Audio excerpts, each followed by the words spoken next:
não te entreguei esse fato. No sábado passado, eu estava na emergência, eu estava comentando com o Salomão que eu já sabia o que eu ia ministrar nesse domingo. E aí eu falei, eu vou ministrar sobre o legado de Lógico. E aí a pastora, no domingo passado, trouxe uma mensagem com esse mesmo tema. E aí, sabe como ela trouxe uma abordagem diferente da que eu ia trazer? Eu ia trazer uma ministração falando sobre o legado de Lógico, mas focando na parte da fé não fingida. E aí eu falei, então eu vou chegar no domingo e vou ministrar o legado de Lógico 2. Só que aí, Deus, durante a semana, mudou completamente a ministração. Nunca imaginei ministrar sobre esse tema, nem estava passando por uma minha mente, mas Deus mudou completamente. E no decorrer da ministração, eu vou contar um pouco do testemunho que eu vivi e muitos devocionais nessa semana. Mas se conectem com Deus, vinha ao culto, não deve ser algo rotineiro, monótono, que a gente já está acostumado a ouvir. Pelo contrário, venham com alegria, peçam ao Espírito Santo que te conduza a levar ao Senhor uma adoração genuína, a entregar ao Senhor algo novo, algo que você nunca entregou, e sempre venha pedindo ao Senhor para o meu coração. O que o Senhor tem a dizer, porque como igreja, quando nós nos reunimos, vocês poderiam estar em qualquer outro lugar nessa noite, fazendo qualquer outra coisa, mas vocês escolheram uma boa parte, e isso agrada o coração de Deus. Ainda que você tenha vindo, que alguém te chamou, alguém te insistiu para que você viesse, mas há Deus ali por trás dessas pessoas, te trazendo a estar aqui. Então Ele com certeza tem uma palavra no seu coração. Não se distraia, não fique quieto, se sentir som, fica de pé, mas fica ali com a voz do Senhor, amém? Mateus 11, do verso 28 ao 30. Vocês podem acompanhar no telão, eu trago muitos textos na minha ministração, porque a palavra de Deus é extraordinária. Ela por si só é suficiente, então eu não resisto. Eu estou preparando a ministração, aí tem uns textos na mente, eu faço isso, isso aqui também, eu anoto tudo, eu não consigo desapegar de nada, vou falar de todos. Então a gente vai ler vários, mas se não der tempo, eu só falo a referência para vocês lerem em casa. Mateus 11, do verso 28 ao 30, diz assim: Venham a mim, todos os que estão cansados e sobrecarregados, e eu lhes darei descanso. Tomem sobre vocês o meu jugo e aprendam de mim, pois sou manso e humilde de coração. E vocês encontrarão descanso para as suas almas, pois o meu jugo é suave e o meu fardo é leve. Quando o Senhor me entregou essa mensagem, Deus falou comigo para trazer uma mensagem aos que estão cansados e sobrecarregados na vida dele. E foi muito forte a experiência que eu tive com Deus. E para a gente destrinchar a ministração, a gente vai voltar um pouco no início de tudo. Porque quando a gente volta no início, a gente entende o propósito de Deus realmente para as nossas vidas. Da forma como Deus criou o homem, é da forma que Deus sempre desejou que a humanidade estivesse. Quando a gente vai lá no início, lá em Gênesis, principalmente Gênesis 3, para falar um pouquinho sobre a queda do homem, a gente vê o que Deus fez. Deus criou toda a terra ao homem, depois da costela do homem, Deus criou Eva e colocou eles aonde? Em um jardim. Em um jardim onde Adão tinha intimidade com Deus. Aquele jardim não era só bom porque tinha várias árvores, várias comidas, não tinha dor, não tinha tristeza. O jardim era maravilhoso porque havia íntima relação com Deus, íntima comunhão com Deus. Tanto que a Bíblia fala que Deus ia entardecer todos os dias, na virada do dia, o Senhor Deus ia lá ter com a mulher. Então havia uma intimidade real com Deus. Havia uma presença do Senhor tão acessível, tão real, e havia aquela conexão. Porque Deus sempre desejou isso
espiritual. E aí o homem é tentado a conhecer o mesmo que Deus conhecia, saber as mesmas coisas que Deus sabia, vai lá e peca na única ordem do Senhor que entregou. E come da árvore que não podia comer. Quando Adão faz isso, Adão rompe com esse jardim, rompe com esse lugar de acesso à presença de Deus, de comunhão com Deus. E é criado um véu entre o homem e Deus, porque Deus é santo e Deus não tem comunhão com o pecado. Então, a partir do momento que o homem peca, esse véu é criado. Deus não mais está ali junto do homem, o homem não consegue mais acessar a presença de Deus. E aí começa a acontecer muitas coisas e a humanidade acontece primeiro homicídio, que Caim mata Abel, e vai ocorrendo muitos outros fatores e a humanidade caminha em direção à condenação, porque a Bíblia diz que o salário do pecado é a morte. Toda atitude tem uma consequência, e a consequência do pecado é a morte e a separação total de Deus. Deus poderia simplesmente fazer o quê? Foi o que o homem escolheu, então que ele seja condenado e julgado pelos seus atos. Então todos nós estaremos mortos e fritos.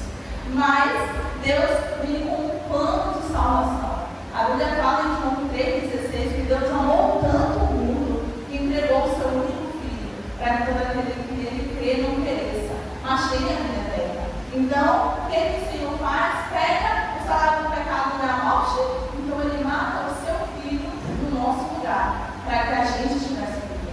A consequência do pecado por mais maldição, toda essa maldição caiu sobre Jesus, para que a gente pudesse ser uma bênção. E Jesus é dilacerado numa cruz e toma sobre ele um castigo que era para as nossas vidas. E hoje nós temos paz com Deus. E aí, em Mateus 27, 51, vai dizer assim, Mateus 27, 51, naquele momento, o véu do santuário rasgou-se em duas partes, de alto a baixo. A terra tremeu e as rochas se partiram. Lembra que eu falei do véu que foi criado quando o homem pecou, que separa o homem de Deus? Agora, quando Cristo morre na cruz, esse véu é rasgado. Agora há um novo caminho para o Pai. Agora eu posso de novo entrar nesse jardim da presença de Deus, de intimidade, de comunhão. E em Hebreus 10, do verso 19 ao 20, Hebreus 10, de 19 ao 20, diz: portanto, irmãos, temos plena confiança para entrar no Santo dos Santos pelo sangue de Jesus, por um novo e vivo caminho que Ele nos abriu por meio do véu, isto é, o seu corpo. Quando Ele morre na cruz, esse véu é rasgado e é criado um novo e vivo caminho. E agora, olha, filho, você pode retornar àquele jardim da presença. Você pode retornar no lugar de íntima comunhão comigo. Agora eu volto a ser acessível, porque quando nós entregamos a nossa vida a Jesus, nós somos lavados pelo sangue dele. E o pecado não mais nos domina, ele nos afasta do Pai. E a gente consegue agora entrar no Santo dos Santos. O Santo dos Santos é o lugar mais profundo em Deus, é o lugar de maior intimidade, de estar vendo, contemplando a presença de Deus. E nós podemos voltar a este lugar. Você pode glorificar a Deus por isso? Nós temos agora um Deus acessível, uma graça que vem sobre a nossa vida, mas que não foi de graça, foi por um alto preço. E aí, quando a gente faz isso, a gente entende que a gente pode voltar a esse jardim de entender que Deus cuida de nós, que nós dependemos totalmente dele, que a nossa vida não é mais nossa, mas é dele, e ele que domina, e ele que reina, e ele que cuida de todas as coisas. Só que aí, o que acontece com a maioria de nós? A gente decide, a gente aceita Jesus, a gente é tocado por ele, decide, não, eu quero viver nesse caminho. Só que em vez de a gente habitar nesse jardim, a gente vai lá esporadicamente. Às vezes eu oro, às vezes eu leio a Bíblia, eu dedico todo o meu tempo, todas as minhas forças e energia para as coisas dessa terra. E a prioridade se torna aqui, a vida aqui. Então eu gasto todo o meu tempo fazendo os meus planos, os meus sonhos. E com isso, o que acontece? Nós passamos a carregar fardos que Deus não nos entregou para carregar. E passamos a desenvolver, às vezes, problemas emocionais, problemas físicos, porque estamos carregando algo que Deus nunca quis ficar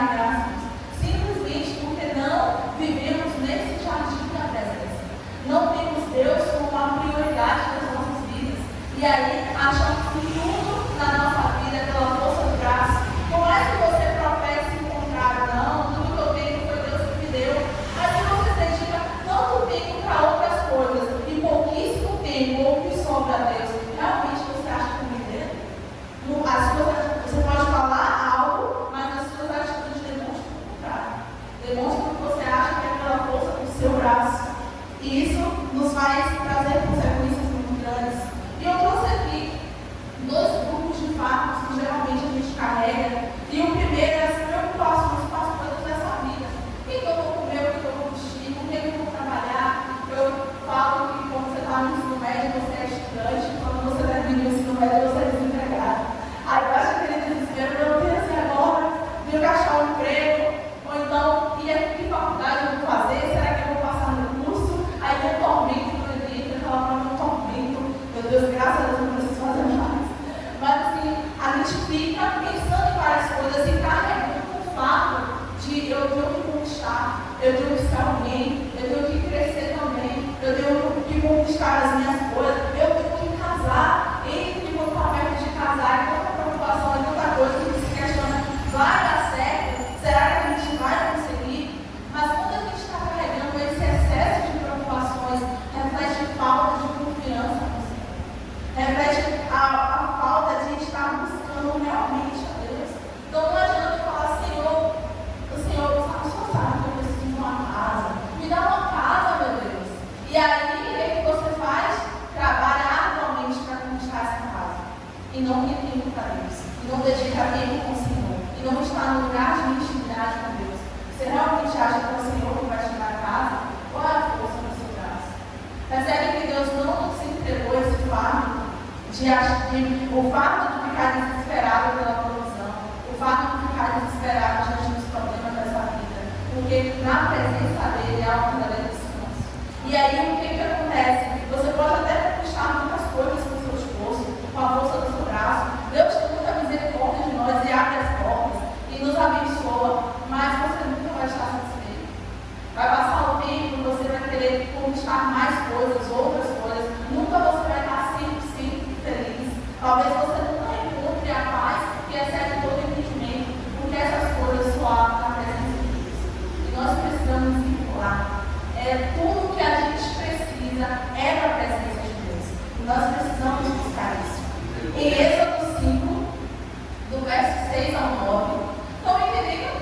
Amém. Amém. Êxodo 5, do verso 6 ao 9, vai dizer assim: no mesmo dia, o faraó deu a seguinte ordem aos feitores e capatazes responsáveis pelo povo: não forneçam mais palha ao povo para fazer tijolos como faziam antes. Eles que tratam de ajuntar palha, mas exijam que continuem a fazer a mesma quantidade de tijolos. Não reduzam a porta. São preguiçosos e por isso estão clamando: iremos oferecer sacrifícios ao nosso Deus. Aumentem a carga de trabalho dessa gente, para que cumpram suas tarefas e não deem atenção a mentiras. O contexto aqui desse texto, basicamente Moisés vai até Faraó para pedir que liberasse o povo, para que fosse adorar a Deus por 3 dias no deserto, porque Deus fez uma convocação. Mas aí Faraó, que representa esse mundo, que representa Satanás, o reino sombrio das trevas aqui no mundo, o que ele faz? Eles são muito preguiçosos, eles não querem trabalhar. Aí antes eles forneciam a palha ao povo, para o povo fazer os tijolos. E aí o que o Faraó ordena? Não daremos mais as palhas, e nós vamos mandar eles baterem a mesma porta, a mesma meta diária. Eles vão ter que ir atrás da palha e ainda assim fazer a mesma quantidade de tijolos. E fala para que tirou, aumente a carga dessa gente, aumente a carga de trabalho, para que eles não tenham tempo de buscar o Senhor. Isso não acontece no dia de hoje, não.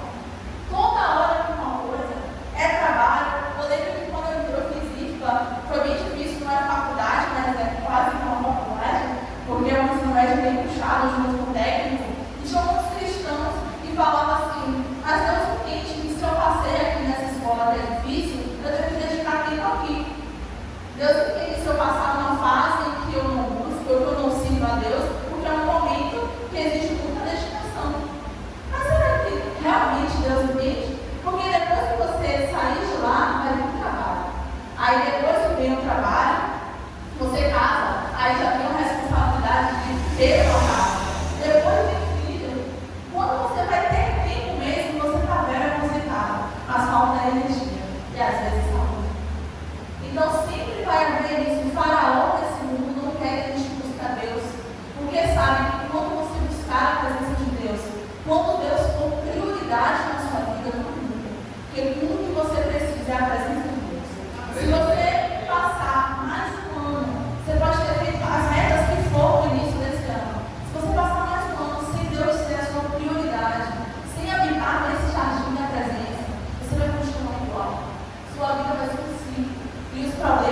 continuarão os mesmos, as reclamações continuarão as mesmas. Então tome cuidado com cargas excessivas de trabalho, tome muito cuidado com todo mundo que vem praticar a presença de Deus. E em Lucas 10, do verso 41 ao 42, Lucas 10, do verso 41 ao 42 diz: Respondeu o Senhor: Marta, Marta, você está preocupada e inquieta com muitas coisas. Todavia, apenas uma é necessária. Maria escolheu a boa parte, e esta não lhe será tirada. Essa é uma passagem da Bíblia muito conhecida, mas eu posso ler mil vezes o que estará no meu coração. Basicamente, Jesus vai até a casa de Marta e de Maria. E hoje em dia ainda é assim: quando você recebe um visitante na sua casa, você quer receber bem, né? Ou só pela primeira vez vai na sua casa, imagina uma pessoa importante. Porque Jesus era uma figura pública que estava muito popular. Vai na sua casa, e principalmente naquela época em que a cobrança sobre a mulher era ainda mais rigorosa, tinha que fazer um banquete, tinha que receber da melhor forma. Só que o que acontece? Maria fica radiante porque Jesus estava na casa dela.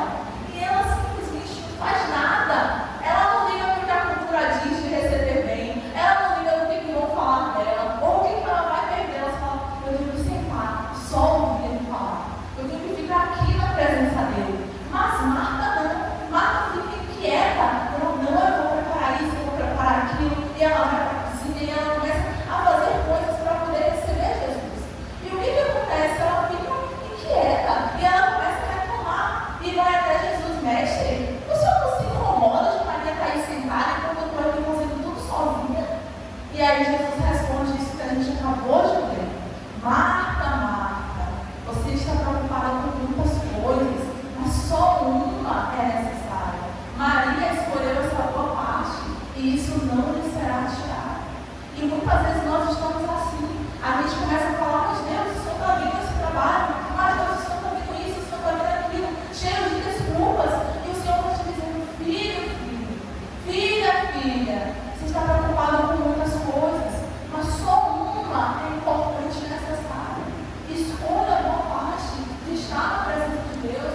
Não permita que nada nessa vida tire o seu tempo de devocional. Não importa, gente, devocional é algo que às vezes a gente faz e, nossa, sente a presença de Deus, é algo tremendo, sobrenatural. Tem dias que parece que nada aconteceu, mas crente não vive quando sente, crente vive quando crê. E a palavra diz: perto está o Senhor daqueles que o buscam. Você sinta ou não, você deixa quente ou frio, Ele está perto se você buscar. E você precisa crer que a palavra diz, não o que você sente, e não nas circunstâncias. Então escolha a boa parte. Nós não fomos feitos para sermos grandes médicos, para sermos grandes farmacêuticos, grandes nutricionistas, ou o que mais vocês queiram ser ou sejam na sua vida profissional. Esse não é o maior galardão, essa não é a maior realização. Nós fomos feitos para sermos filhos de Deus. Enquanto a gente não se encontrar com a nossa essência, com a nossa origem, viveremos insatisfeitos, reclamando da vida e carregando fardos muito pesados. E o pastor Salomão estava falando que ele estava ministrando na comissão lá de Bogotá, e ele estava falando que a filha dele é o que mesmo? É a que dá os saltos, é atleta e é a que dá os saltos mais altos, né? Naquela região ali, do país de Bogotá. O mundo, ela, acho que ela tem 12 anos, para a faixa de idade dela, nessa faixa de idade, ela é a que dá os saltos mais altos. E ele disse que isso não enche os olhos dele. Porque se ela estivesse sendo a maior atleta, sendo a mais famosa, sendo a bem remunerada, que cresça na vida, mas se não ganhar discípulos, que para ele nós vamos se posicionar. Então, todos os meus filhos, acho que um que é médico, né? Uma coisa assim, que é formado, que também tem realização na vida, mas ele diz que nada disso enche os meus olhos, os meus filhos. Porque se chegar e me dizer: pai, eu fui contratada, eu vou trabalhar, vai ser que nem uma Rebeca Guerra aqui no Brasil, né? Rebeca Andrade. Vai ser que nem Rebeca Andrade daqui no Brasil. Ele diz: mas se não ganhar discípulos, se não viver o que Deus tem para ele, de nada, se eu tenho isso comigo. E é porque realmente o que nós precisamos é isso, é viver na presença de Deus. Isso é o mais importante. E o segundo grupo de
Deus vai com Daniel para a cova dos leões, na figura de um anjo. E esse anjo está na boca dos leões, que os leões não devoram Daniel.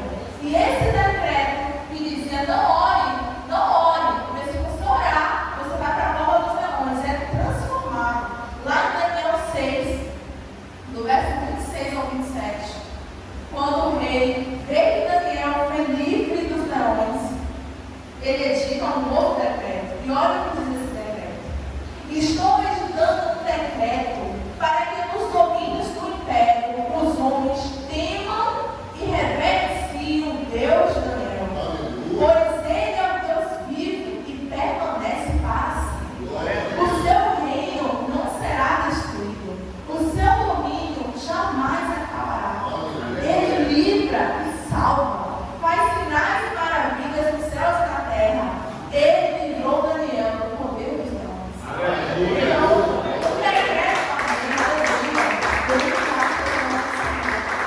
decreto que havia naquela época no mundo, enquanto Daniel existia, que falava: não ore, não busque, Daniel transformou com o seu testemunho de vida e fidelidade. E esse decreto se tornou o contrário: ore, porque esse Deus, ele permanece para sempre, ele é vivo, e até na cova dos leões ele pode livrar. E gente, nosso testemunho de vida tem mudado a concepção das pessoas no mundo sobre o que é ter vida com Deus? A sua vida de oração move as pessoas a quererem orar também? As pessoas se perguntam: que paz é essa que ele tem? Que alegria é essa? Como você consegue ficar firme e ainda servir o seu Deus em meio ao caos? Será que isso chama a atenção das pessoas para dar conta das pessoas falarem: quero essa vida também? Porque o mundo diz que ser crente é chato, que vir à igreja, servir a igreja é perda de tempo. Mas a sua vida tem que mudar essa concepção. O seu relacionamento tem que mudar. Porque às vezes a gente pensa que leremos vidas pelo tanto que falamos de Jesus. Mas na verdade é o tanto que falamos com Jesus. Porque quanto mais intimidade você tiver com Ele, mais Ele vai aparecer no meio de você. Para ganhar vidas vai ser extremamente fácil. Amém? E aí, falando sobre isso, a gente leu logo no começo, Mateus 11, Jesus fala sobre um fardo leve e suave. Não deixa de ser um fardo, mas é um fardo leve e suave. E que fardo é esse, então, que Jesus tem para mim? É o fardo que realmente eu preciso carregar. Não é nada disso que eu falei. Os problemas dessa vida, as preocupações dessa vida, nada disso é para a gente carregar. Mas tem um fardo que é leve e suave, que a gente tem que carregar. E que fardo é esse? Negar a nós mesmos, tomar a nossa cruz e cumprir o ídolo que o Senhor nos entregou. Esse é o fardo que devemos carregar. E Jesus disse que é leve, suave. Como é que você está servindo a Deus? Está sentindo peso nos ministérios? Está sentindo peso na sua célula? Você está frequentando um pouco o jardim da presença? Por isso que o fardo está pesado. E talvez você fale: esse é o fardo que eu tenho que seguir. Beleza, mas eu ainda tenho que trabalhar. As doenças ainda aparecem, os problemas dessa vida ainda me cercam. Como é que eu vou carregar somente um fardo leve e suave que Cristo tem para mim? E aqui é que entra a questão. A gente não vai viver uma vida de forma leve e suave pela ausência de problemas, não. É pela presença de Deus. A presença de Deus faz toda a diferença. Eu ficaria horas e horas falando: busca a presença, busca a presença. Quando a gente vai ler Salmos, a gente vê o rei Davi falando quanto que ele ama a presença de Deus. E não é um fardo. Ele diz: eu amo a tua lei, eu medito nela dia e noite. Eu lembro do Senhor nas vigílias da noite, eu acordo para te buscar. Ele diz: eu me alegrei quando disseram: vamos à casa do Senhor. A gente vê uma adoração que há uma afeição íntima com Deus. Há uma necessidade. E ele diz: como a corpos anseia pelas águas, eu anseio pela tua presença. Como terra seca precisa da chuva, eu preciso da tua presença. E essa presença faz toda a diferença. Porque há um lugar no profundo de Deus em que nós conseguimos andar sobre as águas.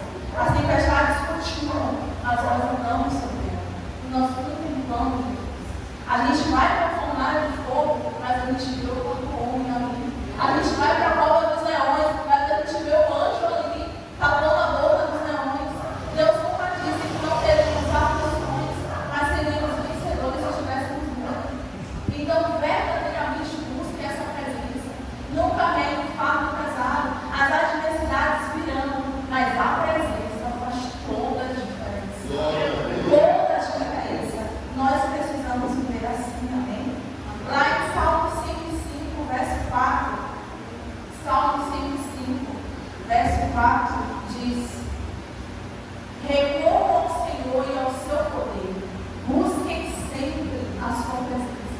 Carregue a presença de Deus onde quer que você for. E não pense que viver na presença de Deus é só um momento que eu vou fazer uma devocional, seja no meu quarto, seja na minha sala. Não, é continuamente. Como vai ser continuamente o seu trabalho? Como vai ser continuamente o seu estudo? É porque é o tempo todo você pode falar com Deus. Enquanto você lava os seus pratos, enquanto você toma banho, até quando você faz o de coisa. É o tempo inteiro você pode buscar o Senhor. Você pode estar falando com Ele. Então você precisa estar conectado. E qual foi a solução que Deus trouxe aos cansados sobrecarregados que a gente leu em Mateus 11, no início da administração? Ele falou: vinde a mim. Você que está cansado, que está sobrecarregado, vinde a mim. Eu vos aliviarei. Não é na presença de Deus que é um descanso sobrenatural. É na presença de Deus que há a alegria completa. E nós precisamos amar essa presença. Eu já tenho um tempo que tenho passado me sentindo um pouco ansiosa com algumas coisas, né? É o trabalho, o desafio do trabalho, no ministério, as discípulas, tudo isso, meu Deus, eu tenho que cuidar da missão, eu tenho que cuidar. E uma rotina grande de autocobrança, de preocupação também com algumas coisas da família. E chegou ao nível que o meu corpo começou a responder por esse excesso de preocupação. E na segunda-feira, no meu devocional, eu tive uma experiência sobrenatural com Deus. De verdadeiramente entender que eu estava carregando um fardo muito pesado que o Senhor não me entregou.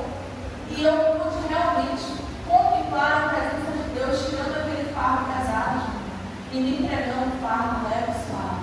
Eu comecei a ter crises de ansiedade que há 10 anos eu não tenho. A primeira vez que eu senti foi em 2015 e nunca mais tinha sentido.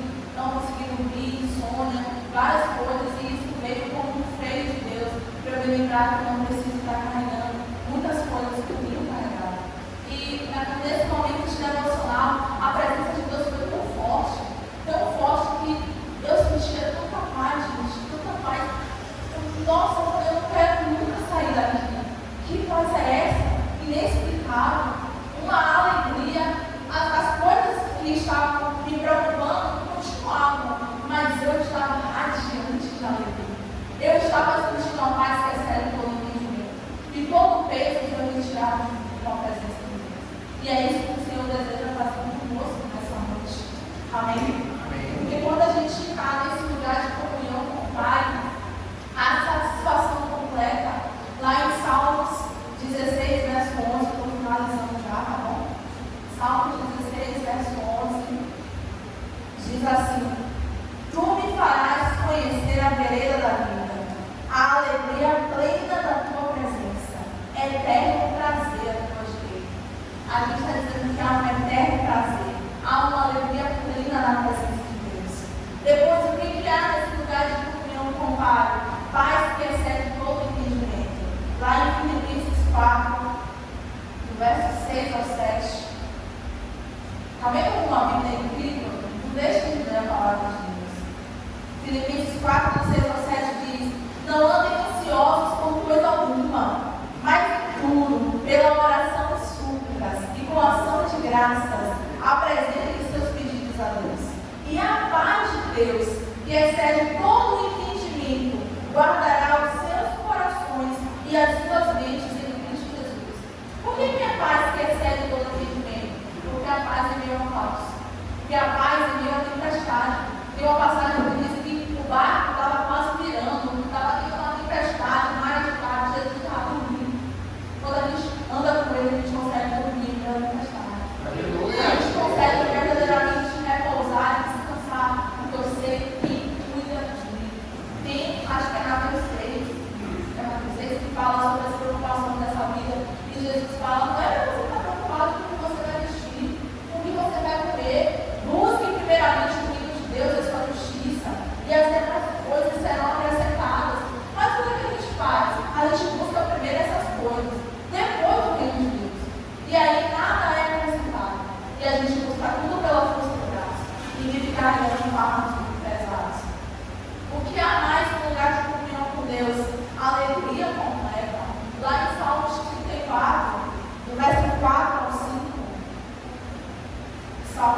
4, do verso 4 ao 5, diz: busquei o Senhor e Ele me respondeu. Livrou-me de todos os meus temores. Os que olham para Ele estão radiantes de alegria. Seus rostos jamais mostrarão decepção. Aqui, olha o que acontece quando buscamos a Deus. Todos os medos se dissipam. Qual medo você tem carregado no seu coração? Qual medo tem te atormentado? Isso se dissipa quando nós buscamos ao Senhor. E nós ficamos radiantes de alegria. E por último, no lugar de comunhão com o Pai, habitando no jardim da presença, há uma fé inabalável em nossos corações. Eu vivi isso na segunda-feira. Apesar dos problemas estarem ali, naquele lugar onde a presença de Deus era tão real, eu podia ver Ele comigo em todas as situações. E havia uma certeza de que há o controle absoluto dos suas mãos. O poder está sobre Ele e Ele pode todas as coisas. Os discípulos estavam apavorados, achando que agora o mar está muito revolto, o vento está muito forte. Ficam desesperados, mesmo Jesus estando no barco. E aí, quando Jesus vem, acalma a tempestade, eles ficam: quem é esse que até o mar obedece, que até os ventos obedecem? Esse é o nosso Deus. Mas muitas vezes, quando cremos, estamos com medo de mais notícias, estamos com medo de apavorados com tantas coisas, porque não estamos nesse lugar de comunhão. Porque precisamos buscar o Senhor. E o último texto que nós vamos ler, preste atenção, ele é tremendo. Salmos 40, do verso 11 ao 17, que diz assim: não me negues a tua misericórdia, Senhor, que o teu amor e a tua verdade sempre me protejam, pois incontáveis problemas me cercam, e as minhas culpas me alcançaram, e já não consigo ver. Mais numerosos são que os cabelos da minha cabeça, e o meu coração perdeu o ânimo. Agrada-te, Senhor, em libertar-me. Apressa-te, Senhor, a ajudar-me. Sejam humilhados e frustrados todos os que procuram tirar minha vida.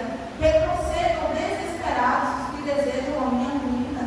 Fiquem chocados com a sua própria desgraça os que zombam de mim. Mas regozijem-se e alegrem-se em ti todos os que te buscam. Digam sempre àqueles que amam a tua salvação: grande é o Senhor. Quanto a mim, sou pobre e necessitado, mas o Senhor preocupa-se comigo. Tu és o meu socorro e o meu libertador. Meu Deus, não te engano.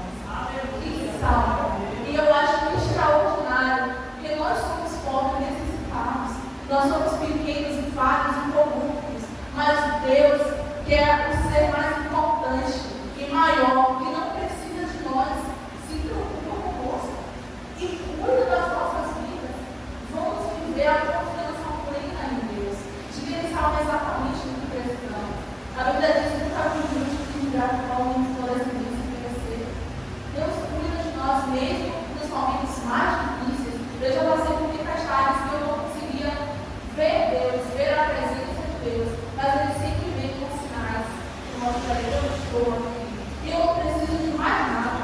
Eu não preciso ver os problemas sendo resolvidos. Eu só preciso da presença. Só preciso ter a certeza de que Ele está comigo. Davi virou falando que incontáveis problemas veio sobre ele. Vários problemas. Mas ainda assim, ele se apega no Deus da salvação. E mesmo em meio a incontáveis problemas, ele declara: grande é o Senhor. E nós precisamos ter isso no nosso coração. Grande